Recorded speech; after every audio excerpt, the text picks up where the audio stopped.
হলো যে আগেই বলেছি ওখানে যে আমাদের দলের ভারপ্রাপ্ত চেয়ারম্যান সহ নীতি নির্ধারকদের দৃষ্টি আকর্ষণ করা, ওনারা যে মনোনয়নটা দিয়েছেন সেটা পরিবর্তন করে যেন যোগ্য এবং এলাকার জনপ্রিয় ব্যক্তিকে মনোনয়ন দেওয়া হয়। এবং সেই সাথে বিগত 1/11-এ আমার মরহুম পিতা খন্দকার হোসেন, পিতা বলে নয়, সারা বাংলাদেশে উনি যে বিএনপিকে মানে নিজের পরিবারের জীবন বিপন্ন করে বিএনপির সহ গণতন্ত্র এবং যে পরিবারকে রক্ষা করেছিলেন সেটাকে জনসম্মুখে তুলে ধরে। এখন আপনি কি প্রত্যাশা করতে পারছেন যে আগামীতে আপনাকে মনোনয়ন দেবে এরকম?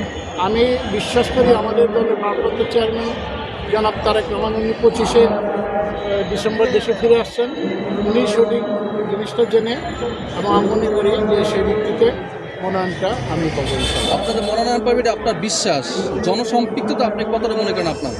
জনসম্পৃক্ততা তার কি সেটা প্রমাণ আমি ইচ্ছা করলে প্রচুর লোক এখানে নিয়ে আসতে পারবো, কিন্তু এখানকার পরিবেশ বিবেচনা করে, প্রেস ক্লাবের অবস্থান বিবেচনা করে এলাকায় দেখবেন যারা নির্যাতিত নেতাকর্মী তারা এখানে আসে।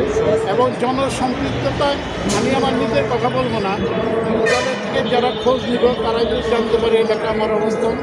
এখানে দুটো জিনিস আছে, এক আমার ব্যক্তিগত ইমেজ, দ্বিতীয়ত যারা আমার মসজিদটা খন্দকার হোসেন 5বার এমপি হয়েছিলেন, ওনার ব্যক্তিগত জনপ্রিয়তা প্লাস ধানের শীষে যে আছে, অবশ্যই সেখানে আপনারা প্রয়োজনের জন্য মানুষ এখন শান্তি চায়, মানুষ চায় একটা ভদ্র মানুষ, সরল মানুষ আছে। মানুষ সন্ত্রাসী আগের নির্বাচন আর এখনকার নির্বাচন কিন্তু এক না, তারা চায় ভালো লোক দেশকে করুক, এলাকাবাসীর দিকে নজর দিক। দেশে বহু দল আছে, আপনাকে মনোনয়ন দিলে আপনি জয়যুক্ত হবেন এরকম প্রত্যাশা আপনার কি আছে? ইনশাআল্লাহ ধানের শীষ তো জয়যুক্ত হওয়ারই কথা।